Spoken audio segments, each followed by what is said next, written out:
중국에서 수십 년간 시장을 개방해 주었는데 기술 하나 공유하는 게 대수요? 중국에서 20년 넘게 청춘을 바쳤던 삼성은 왜 중국을 떠날 수밖에 없었을까요? 지금 그 이야기를 시작하려고 합니다. 시작 전에 구독과 좋아요 부탁드려요. 저는 우리의 오만으로 수천억의 경제적 손실을 떠안은 어리석은 욕망의 끝에 대한 이야기를 하려고 합니다. 저는 중국 선전시 경제기술부에서 30년간 근무한 공무원입니다. 2019년 가을, 삼성과의 마지막 정기회의가 있었습니다. 우리는 여느 때처럼 사업 연장을 논의할 줄 알았습니다. 지난 10여 년간 그래왔듯이 말입니다. 회의실 분위기는 평소와 다르지 않았습니다. 양측 대표들이 착석하고 통역사가 자리를 잡았습니다. 하지만 삼성 측 대표가 입을 열었을 때 우리가 예상했던 것과는 전혀 다른 이야기가 나왔습니다. 그들은 조심스럽게 그러나 단호하게 말했습니다. 기술 관련 요구는 더 이상 수용할 수 없습니다. R&D는 저희 내부 자산입니다. 라는 말이 회의실을 지배했습니다. 그 순간 우리 측 참석자들의 얼굴에는 당황한 기색이 역력했습니다. 예상치 못한 선언이었기 때문입니다. 우리는 수년간 시장을 개방해왔습니다. 현지 조달률도 지속적으로 높여왔습니다. 삼성이 요구했던 조건들을 하나씩 맞춰가며 상호 협력의 틀을 만들어왔다고 생각했습니다. 사실 냉정하게 생각해보면 삼성은 우리에게 할 만큼 했습니다. 그들은 지역 경제 발전을 위해 막대한 인프라를 구축해줬고 일자리를 창출했으며 기술 인력 양성에도 기여했습니다. 생산 노하우와 품질 관리 시스템도 전수해줬습니다. 하지만 우리는 핵심 기술까지 넘겨받고 싶었습니다. 마음 한구석으로는 기술 이전까지 요구하는 것이 무리라는 것을 알고 있었습니다. 그들 입장에서는 수십 년간 천문학적 비용을 들여 개발한 핵심 기술을 쉽게 내어줄 리 없다는 것을 알고 있었습니다. 그럼에도 불구하고 우리는 포기하지 않았습니다. 솔직히 중국 시장을 내어줄 때 그들의 기술을 가져와야지 하는 계산이 없었을 리 없죠. 회의가 끝난 후 복도에서 나눈 대화들은 모두 비슷했습니다. 우리와 20여 년을 함께 했는데 결국 핵심 기술은 그들만의 것이라는 게 말이 돼요? 하지만 동시에 우리 중 누군가는 속으로 생각했을 것입니다. 그래도 우리가 너무 많은 것을 바라는 건 아닐까? 돌아가는 길에 한 동료에게서 전화가 왔습니다. 이젠 정말 어떻게든 기술을 빼와야 해. 언제까지 조립만 할 거야? 그 질문에 답할 수 있는 사람은 아무도 없었습니다.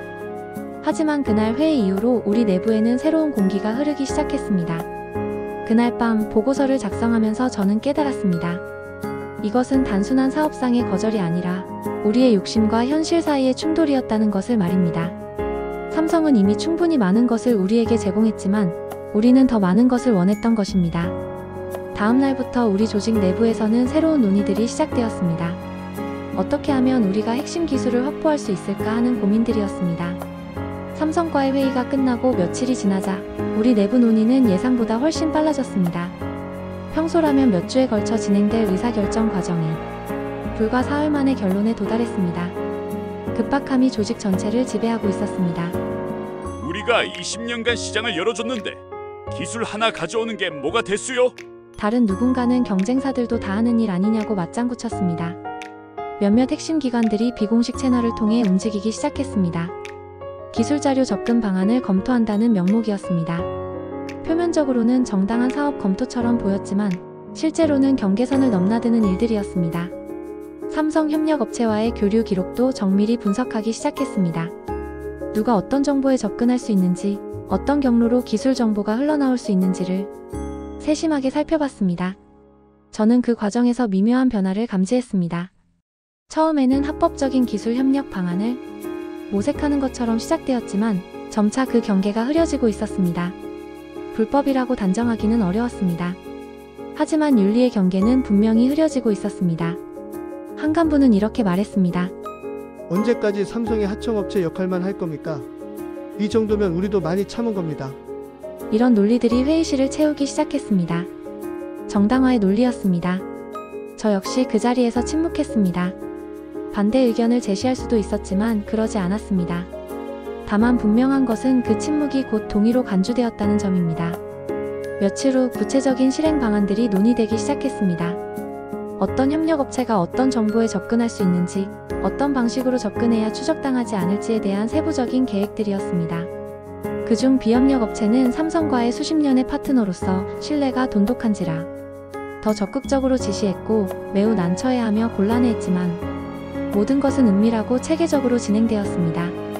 그 과정에서 저는 우리가 선택한 길이 돌이킬 수 없는 길임을 깨달았습니다.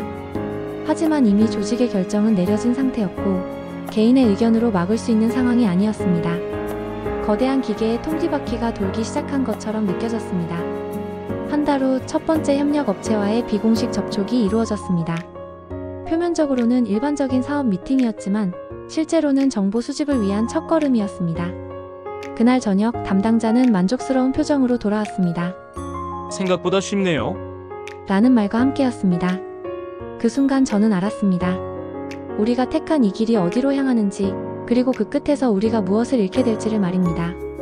하지만 이미 늦었습니다. 바퀴는 굴러가기 시작했고 멈출 수 있는 사람은 아무도 없었습니다. 그날 밤 집에 돌아가는 길에 저는 혼자 중얼거렸습니다. 우리가 정말 옳은 일을 하고 있는 걸까? 하지만 그 질문에 대한 답은 이미 우리의 행동으로 정해져 있었습니다. 2020년 봄, 그 해는 모든 것이 달라진 해였습니다. 코로나 바이러스로 인해 세상이 멈춰선 것만이 아니었습니다. 우리와 삼성 간의 관계에서도 결정적인 변화가 일어났습니다. 현지 공장에서 이상 신호가 처음 포착된 것은 3월 둘째 주였습니다. 정기 보안 점검 과정에서 장비 접근 로그에 설명할 수 없는 오류들이 발견되었습니다. 평소보다 늦은 시간대에 특정 구역에 접근한 기록들, 그리고 권한이 없는 직원들의 접근 시도들이 감지되었습니다. 처음에는 단순한 시스템 오류로 생각했습니다. 하지만 보안팀이 자세히 들여다보니 패턴이 있었습니다. 특정 협력사 직원들이 평소보다 자주 핵심 생산 라인 근처를 배회했고 업무와 직접적인 관련이 없는 구역에서 오랜 시간을 보냈습니다. 4월 초 더욱 구체적인 증거가 나타났습니다. 한 협력사 대표가 대용량 저장 장치를 들고 공장을 나서는 모습이 CCTV에 포착되었습니다. 그는 평소 그런 장비를 가지고 다닐 이유가 없는 사람이었습니다. 보안팀이 조사한 결과 그는 며칠 전부터 여러 차례 생산 라인의 세부 정보들을 촬영하고 기록해왔다는 것이 밝혀졌습니다. 가장 충격적인 발견은 4월 말에 일어났습니다. 그 협력사 대표가 대량의 기술 자료를 휴대하고 출국한 사실이 확인되었습니다. 출국 기록을 추적해보니 그는 중국 청두로 향했습니다. 그곳에는 우리가 모르는 새로운 반도체 제조업체가 설립되어 있었습니다. 이 모든 정황이 삼성 측에 보고되었습니다. 그들의 반응은 예상보다 훨씬 강경했습니다. 사흘 후 삼성은 정보보안상의 리스크를 이유로 일부 철수 계획을 통보해왔습니다. 단계적 철수가 아니라 즉각적인 조치였습니다. 5월 둘째 주 텐진 공장이 첫 번째로 문을 닫았습니다. 수천 명의 직원들이 하루아침에 일자리를 잃었습니다. 공장 앞에 모인 직원들의 당황한 모습을 보며 저는 우리가 만든 결과의 무게를 실감했습니다. 6월에는 후이저우 공장이 폐쇄되었습니다. 7월에는 수저우 공장까지 문을 닫았습니다. 삼성의 철수는 예고보다 훨씬 빠르게 진행되었습니다. 그들이 우리에 대한 신뢰를 완전히 잃었다는 것을 의미했습니다. 현지 언론들은 코로나 바이러스와 글로벌 공급망 재편을 철수의 주요 원인으로 분석했습니다. 하지만 우리는 알고 있었습니다. 진짜 이유가 무엇인지를 말입니다.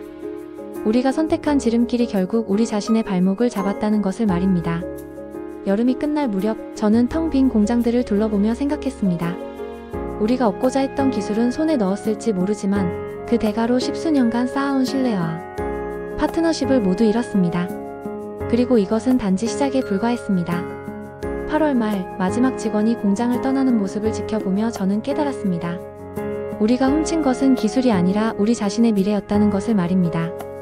삼성의 철수는 단순한 생산 라인 이탈이 아니었습니다. 그것은 하나의 생태계가 붕괴되는 과정이었습니다. 20여 년간 구축된 산업 네트워크가 도미노처럼 무너지기 시작했습니다. 먼저 세금 문제가 불거졌습니다. 삼성 공장들이 매년 납부하던 막대한 세금이 사라지자 지방 정부의 재정에 큰 구멍이 뚫렸습니다. 텐진시의 경우 삼성 관련 세수가 전체 제조업 세수의 30%를 차지하고 있었습니다. 그 돈이 하루아침에 증발한 것입니다. 고용 문제는 더욱 심각했습니다. 삼성 공장에서 직접 고용된 인력만 5만 명이 넘었지만 간접 고용까지 포함하면 그 수는 15만 명에 달했습니다. 이들이 모두 일자리를 잃게 되었습니다. 하지만 더 큰 문제는 이들이 가진 기술과 경험을 활용할 다른 일자리가 마땅치 않다는 점이었습니다. 기술 교육 시스템도 타격을 받았습니다. 삼성은 지역 대학들과 협력하여 반도체 및 전자 분야 인재를 양성하는 프로그램을 운영해 왔습니다. 삼성이 떠나자 이런 프로그램들의 존재 이유가 사라졌습니다. 학생들은 졸업 후 갈 곳을 잃었고 교수들은 연구 과제를 잃었습니다. 물류 체계의 붕괴도 심각했습니다. 삼성을 중심으로 구축된 부품 공급망과 완제품 유통망이 한순간에 무용지물이 되었습니다. 항만, 공항, 도로, 철도 등 인프라 투자의 상당 부분이 삼성 물동량을 기준으로 계획되었는데 그 기반이 사라진 것입니다.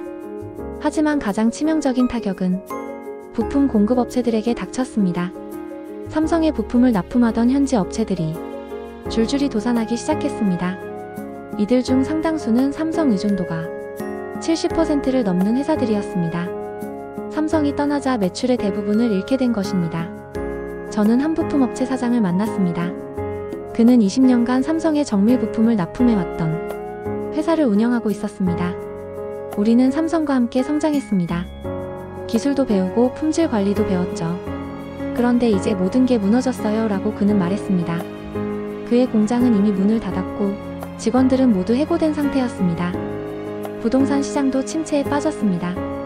공장이 빠져나가자 세입자들이 떠난 산업단지 건물들은 임대조차 되지 않았습니다. 임대료가 반값으로 떨어져도 입주자를 찾기 어려웠습니다. 상업시설들도 마찬가지였습니다. 대규모 고용이 사라지자 소비가 급감했고 상점들이 하나둘 문을 닫기 시작했습니다. 지방정부는 급하게 대책을 마련하려 했지만 역부족이었습니다. 재정국은 공공인프라 예산을 중단시켰습니다. 계획 중이던 지하철 연장 공사, 도로 확장 공사, 신도시 개발 등이 모두 보류되었습니다. 세수 감소로 인해 더 이상 이런 사업들을 추진할 여력이 없었기 때문입니다. 지역 은행들도 어려움을 겪었습니다. 삼성 관련 업체들의 대출해준 자금의 상당 부분이 부실화될 위험에 처했습니다. 연쇄 부도의 우려가 현실화되기 시작했습니다. 가을이 되자 상황은 더욱 악화되었습니다. 실업률이 급증했고 지역 경제는 완전히 침체에 빠졌습니다. 한때 번영을 누렸던 산업단지들은 유령도시처럼 변해갔습니다. 저는 그 모든 과정을 지켜보며 깨달았습니다. 우리가 단순히 한 기업을 잃은 것이 아니라 하나의 경제 생태계를 잃었다는 것을 말입니다. 그리고 그 모든 일의 시작에는 우리의 잘못된 선택이 있었다는 사실을 받아들여야 했습니다. 삼성이 떠난 후 우리는 그들이 남긴 자료들을 분석하기 시작했습니다. 그들이 의도적으로 남긴 것은 아니었지만 일부 매뉴얼과 공정 설명서, 그리고 우리가 다른 경로로 확보한 기술 자료들이 있었습니다. 처음에는 희망적이었습니다. 매뉴얼들은 놀라울 정도로 정교했습니다. 온도, 압력, 시간, 농도 등 모든 수치가 소수점 둘째 자리까지 정확하게 기록되어 있었습니다. 설비 사양도 자세히 나와 있었고 각 공정별 품질 관리 기준도 명확했습니다. 시스템은 닫힌 구조처럼 완성되어 보였습니다. 우리 기술진들은 흥분했습니다. 이제 우리도 똑같은 제품을 만들 수 있다고 말하는 사람들이 많았습니다. 국산화에 대한 기대감이 높아졌습니다. 정부에서도 상당한 예산을 투입하여 시험 생산에 나섰습니다. 하지만 첫 번째 시험 생산에서부터 문제가 나타났습니다. 매뉴얼에 나온 그대로 했는데도 결과가 달랐습니다. 수율이 예상보다 현저히 낮았고 품질도 기준에 미치지 못했습니다. 불량률이 30%를 넘었습니다. 기술진들은 당황했습니다. 분명히 같은 조건으로 했는데 왜 다른 결과가 나오는 거지? 처음에는 설비 문제라고 생각했습니다. 하지만 동일한 설비를 도입해도 결과는 마찬가지였습니다. 두 번째 시도에서는 더욱 세심하게 접근했습니다. 매뉴얼의 모든 조건을 더욱 정확하게 맞추려 노력했습니다. 하지만 여전히 삼성과 같은 품질을 구현할 수 없었습니다. 외관상으로는 비슷해 보였지만 성능 테스트를 해보면 현격한 차이가 드러났습니다. 석 달 후 한 선임 연구원이 중요한 지적을 했습니다. 매뉴얼에는 무엇을 해야 하는지는 나와 있지만 왜 그렇게 해야 하는지는 설명되어 있지 않습니다. 그의 말이 핵심을 찔렀습니다. 우리는 형식은 따라했지만 본질을 이해하지 못하고 있었던 것입니다. 더 깊이 파고들수록 문제는 복잡해졌습니다. 매뉴얼에 기록된 수치들 뒤에는 수십 년간 축적된 노하우가 숨어 있었습니다. 언제 온도를 올리고 언제 압력을 조절할지, 미세한 변화를 어떻게 감지하고 대응할지에 대한 암묵적 지식들이 중요했습니다. 한 베테랑 기술자는 이렇게 말했습니다. 삼성 기술자들은 설비 소리만 들어도 상태를 알 수 있다고 하더군요. 그런 감각은 매뉴얼로 전수될 수 없어요. 실제로 삼성에서 일했던 경험이 있는 몇몇 기술자들을 영입해보니 그들이 가진 직관적 판단력이 문서로는 설명할 수 없는 부분이라는 것을 깨달았습니다. 6개월이 지나자 내부 보고서에 이런 문장이 등장했습니다. 매뉴얼은 복제할 수 있어도 문화는 수입이 안 됩니다. 이 문장은 많은 것을 시사했습니다. 기술이란 단순히 숫자와 절차의 조합이 아니라 사람들의 사고방식과 업무 문화, 그리고 오랜 경험을 통해 체득된 감각의 결합체라는 것을 의미했습니다. 삼성의 품질 문화를 들여다보니 더욱 명확해졌습니다. 그들은 매일 아침 품질 회의를 했고 작은 변화라도 즉시 공유했습니다. 문제가 발생하면 원인을 찾을 때까지 생산을 중단하는 것도 마다하지 않았습니다. 이런 문화적 DNA는 매뉴얼로 전수될 수 없는 것이었습니다. 우리는 기술을 얻었다고 생각했지만 실제로는 기술의 껍데기만 가져온 셈이었습니다. 진정한 기술력은 사람들의 마음가짐과 조직의 문화, 그리고 끊임없는 개선 의지에서 나온다는 것을 깨달았습니다. 1년이 지난 후 우리는 여전히 삼성 수준의 제품을 만들어내지 못하고 있었습니다. 기술을 훔치는 것은 쉬웠지만 그것을 제대로 활용하는 것은 전혀 다른 차원의 문제였습니다. 이것은 기술이 아니라 관점의 문제였습니다. 우리는 결과를 베꼈지만 과정을 이해하지 못했던 것입니다. 그제서야 우리는 깨달았습니다. 우리가 잃은 것이 얼마나 큰지를 말입니다. 기술을 훔쳐서 얻은 것보다 신뢰를 잃어서 놓친 것이 훨씬 컸다는 사실을 말입니다. 기업 간 신뢰가 얼마나 중요한지 깨닫게 되는 이야기입니다. 2021년이 되어도 일부 간부들은 아직 회기를 기대하고 있었습니다. 삼성이 우리를 영원히 버릴 순 없지 않나? 라는 말을 자주 들을 수 있었습니다. 그들의 논리는 이랬습니다. 중국은 여전히 세계 최대의 제조업 기지이고 삼성도 결국 경제성을 고려하면 돌아올 수밖에 없다는 것이었습니다. 하지만 현실은 달랐습니다. 삼성은 이미 인도와 베트남의 새로운 생산 부지를 확정했습니다. 인도 노이다에는 세계 최대 규모의 스마트폰 공장을 건설했고 베트남 타이 응우엔에는 대규모 전자부품 생산 시설을 완공했습니다. 이는 단순한 생산기지 이전이 아니라 전략적 재배치였습니다. 더욱 충격적인 것은 인력의 이동이었습니다. 중국에서 삼성과 함께 일했던 숙련 기술자들 중 상당수가 인도와 베트남으로 이주를 결심했다는 소식이 들려왔습니다. 이들은 단순히 일자리를 따라 이동한 것이 아니라 삼성과의 신뢰관계를 유지하기 위해 새로운 터전을 선택한 것이었습니다. 저는 그중 한 명을 만날 기회가 있었습니다. 장 팀장이라는 분이었는데 15년간 삼성 텐진 공장에서 일했던 생산관리 전문가였습니다. 그는 가족과 함께 베트남으로 이주하기로 결정했다고 말했습니다. 왜 굳이 그렇게 하시나요? 중국에서도 다른 좋은 기회가 있을 텐데요 라고 물었더니 그의 대답은 의외였습니다. 삼성에서 배운 것은 기술만이 아니었어요. 신뢰라는 게 얼마나 중요한지도 배웠거든요. 한번 깨진 신뢰는 쉽게 회복되지 않아요. 실제로 삼성의 이탈은 우리가 예상했던 것보다 훨씬 더 빠르게 진행되고 있었습니다. 표면적으로는 일부 사업만 축소하는 것처럼 보였지만 실질적으로는 전면적인 구조조정이었습니다. 핵심 기술진들이 대거 빠져나가면서 중국 내 삼성의 기술 역량은 급속히 약화되었습니다. 중국 정부도 이 상황을 심각하게 받아들이기 시작했습니다. 고위 관료들이 삼성 측과 비공식 접촉을 시도했고 각종 인센티브를 제안했습니다. 세금 감면, 토지 무상 제공, 인프라 지원 등 파격적인 조건들이었습니다. 하지만 삼성의 반응은 냉담했습니다. 한 삼성 관계자는 비공식 자리에서 이렇게 말했다고 합니다. 문제는 돈이 아닙니다. 신뢰의 문제예요.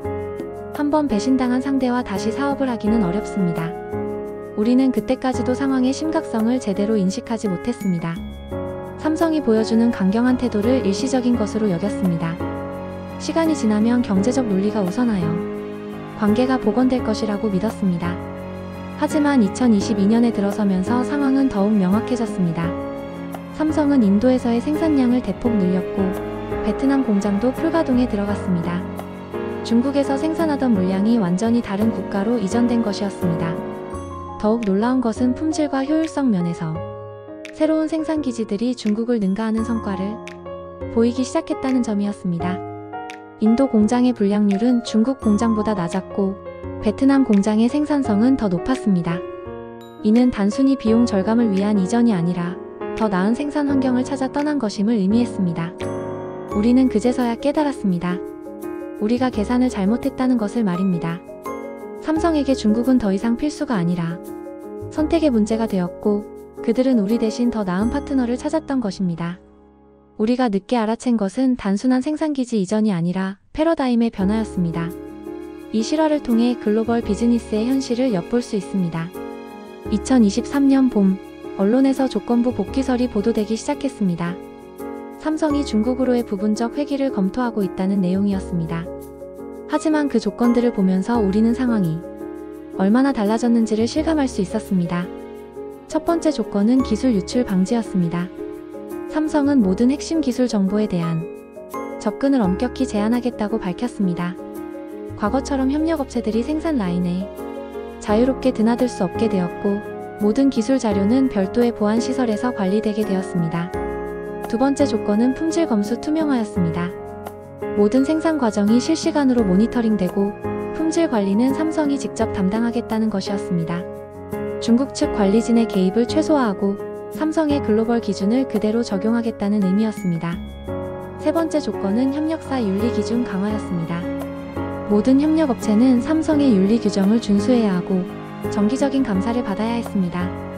과거처럼 현지 관행을 인정하는 것이 아니라 삼성의 기준을 일방적으로 적용하겠다는 것이었습니다. 이 조건들을 두고 우리 내부에서는 경론이 벌어졌습니다. 일부는 너무 굴욕적이다라며 반발했습니다. 차관은 여전히 불쾌해했습니다. 우리가 왜 이런 조건을 받아들여야 하느냐며 목소리를 높였습니다. 하지만 저는 달리 느꼈습니다. 이 조건들을 보면서 깨달은 것이 있었습니다. 삼성이 문제 삼은 것은 기술 이전 자체가 아니라 계약 이행의 기초 신뢰였다는 점입니다. 그들은 우리가 약속을 지킬 수 있는 상대인지 의문을 품고 있었던 것입니다. 실제로 삼성 측 관계자와의 비공식 만남에서 이런 이야기를 들을 수 있었습니다. 중국과의 협력에서 가장 어려웠던 것은 기술 보호가 아니라 신뢰 구축이었습니다. 말과 행동이 다른 경우가 너무 많았어요. 그들의 관점에서 보면 우리는 신뢰할 수 없는 파트너였습니다. 표면적으로는 협력을 말하면서도 뒤에서는 기술을 빼내려 했고 공식적으로는 윤리를 강조하면서도 실제로는 경계를 넘나드는 행위를 묵인했습니다. 삼성이 제시한 조건들을 다시 살펴보니 이는 단순한 사업 조건이 아니라 신뢰 회복을 위한 전제 조건들이었습니다. 그들은 우리에게 정말로 변할 의지가 있느냐고 묻고 있었던 것입니다. 몇 달간의 내부 논의 끝에 우리는 조건부 수용을 결정했습니다. 하지만 그 과정에서 많은 갈등이 있었습니다. 자존심을 구기는 일이라고 여기는 사람들이 많았기 때문입니다. 그러나 저는 이것이 올바른 선택이라고 생각했습니다. 우리가 잃은 것은 단순한 사업 기회가 아니라 신뢰 자체였습니다. 그리고 신뢰는 일방적인 요구로 회복되는 것이 아니라 상대방의 조건을 받아들이고 실제 행동으로 보여줄 때 서서히 쌓이는 것이었습니다. 삼성의 조건을 받아들이기로 한 결정이 내려진 후 저는 한 가지 확신을 갖게 되었습니다. 이번에는 정말로 달라져야 한다는 것이었습니다. 과거의 관행을 버리고 진정한 파트너십을 구축해야 한다는 것을 말입니다. 하지만 동시에 우려도 있었습니다. 우리가 정말로 변할 수 있을까요? 오랫동안 굳어진 관행과 사고방식을 하루아침에 바꿀 수 있을까요? 신뢰의 잔고가 바닥난 상태에서 다시 시작하는 것이 가능할까요? 그 답은 앞으로의 행동에 달려 있었습니다. 우리에게 주어진 것은 마지막 기회였고 이번에는 실패할 여유가 없었습니다. 2024년 봄, 소수의 공정이 다시 작동을 시작했습니다. 하지만 분위기는 예전과 완전히 달랐습니다. 과거의 그 느슨하고 융통성 있던 협력 관계는 찾아볼 수 없었습니다. 새로운 시스템은 엄격했습니다. 모든 직원은 반년간의 교육을 받은 후에야 현장에 투입될 수 있었습니다. 교육 내용도 달랐습니다. 기술적 내용보다는 윤리와 보안, 품질 관리에 대한 내용이 대부분이었습니다. 삼성의 가치관과 업무 철학을 체득하는 것이 우선이었습니다. 협력사 준법 감시 시스템도 도입되었습니다. 모든 협력업체는 월 단위로 감사를 받아야 했고 작은 위반 사항도 즉시 보고되었습니다. 과거처럼 현지 관행이라는 이유로 넘어가는 일은 없었습니다. 품질 관리는 실명제로 운영되었습니다. 모든 공정에서 담당자의 이름이 기록되었고 문제가 발생하면 개인의 책임이 명확히 구분되었습니다. 집단 책임으로 흐지부지 넘어가던 과거와는 달랐습니다. 저는 이 모든 변화를 지켜보며 깨달았습니다. 이것은 복귀가 아니라 시험이었습니다. 삼성은 우리가 정말로 변했는지 믿을 만한 파트너가 될 수 있는지를 테스트하고 있었던 것입니다. 새로운 시스템을 직접 들여다볼 기회가 있었습니다. 한국에서 파견된 품질관리 담당자를 만났는데 그는 이렇게 말했습니다. 우리는 이번에 처음부터 다시 시작한다고 생각합니다. 과거의 관행은 모두 잊고 우리의 기준으로 새롭게 구축하는 거죠. 그의 말에서 저는 중요한 통찰을 얻었습니다. 삼성이 중국을 떠났던 진짜 이유는 비용이나 효율성 때문이 아니었습니다. 철학의 차이 때문이었습니다. 우리는 결과만 중시했지만 그들은 과정을 중시했습니다. 우리는 융통성을 미덕으로 여겼지만 그들은 일관성을 원칙으로 삼았습니다. 몇 달이 지나면서 변화의 조짐이 보이기 시작했습니다. 새로운 시스템에 적응한 직원들의 업무 태도가 달라졌습니다. 세부 사항에 더 신경 쓰게 되었고 문제가 생기면 즉시 보고하는 문화가 자리 잡았습니다. 하지만 동시에 어려움도 있었습니다. 일부 직원들은 새로운 시스템에 적응하지 못하고 떠났습니다. 경직된 시스템이라며 불만을 표하는 사람들도 있었습니다. 변화에 대한 저항이 만만치 않았습니다. 그럼에도 불구하고 성과는 나타났습니다. 불량률이 현저히 감소했고 납기 준수율이 향상되었습니다. 고객 만족도도 올라갔습니다. 수치로 나타나는 변화였습니다. 하지만 저에게 가장 인상 깊었던 것은 다른 것이었습니다. 직원들이 일에 임하는 자세가 달라진 것이었습니다. 과거에는 어떻게든 되겠지라는 식이었다면 이제는 정확히 해야 한다는 마음가짐으로 바뀌었습니다. 어느 날 한 직원이 저에게 이런 말을 했습니다. 처음에는 이 시스템이 너무 까다롭다고 생각했어요. 하지만 지금은 이게 맞는 것 같아요. 일이 더 예측 가능해졌거든요. 2024년 말 1년간의 시험 운영을 마치고 평가가 이루어졌습니다. 삼성 측의 평가는 조건부 통과였습니다. 개선은 있었지만 아직 완전히 신뢰할 수준은 아니라는 것이었습니다. 그 과정에서 저는 한 가지 중요한 깨달음을 얻었습니다. 철수란 공장이 떠나는 것이 아니라 기준이 사라지는 것이라는 점입니다. 삼성이 떠났을 때 우리가 잃은 것은 일자리만이 아니었습니다. 품질에 대한 기준, 약속에 대한 책임감, 신뢰라는 가치 자체를 잃었던 것입니다. 그리고 그들이 떠났던 진짜 이유도 이제 명확해졌습니다. 우리가 믿을 수 없는 상대였기 때문입니다. 기술적 능력의 문제가 아니라 근본적인 신뢰의 문제였던 것입니다. 지금 우리는 다시 시작하고 있습니다. 하지만 이번에는 다릅니다. 우리는 잃어버린 것이 무엇인지 알고 있고 회복해야 할 것이 무엇인지도 명확히 인식하고 있습니다. 신뢰는 하루아침에 쌓이는 것이 아니지만 매일매일의 올바른 선택이 모여 결국 큰 변화를 만들어낼 것이라고 믿습니다. 이것이 우리가 배운 값비싼 교훈입니다. 그리고 앞으로도 계속 배워나가야 할 과제입니다. 이 실화를 바탕으로 한 이야기를 끝까지 들어주셔서 감사합니다. 국제 비즈니스에서 신뢰의 중요성을 다시 한번 생각해보는 계기가 되셨기를 바랍니다. 더 많은 깊이 있는 이야기를 원하신다면 구독과 좋아요로 응원해주세요.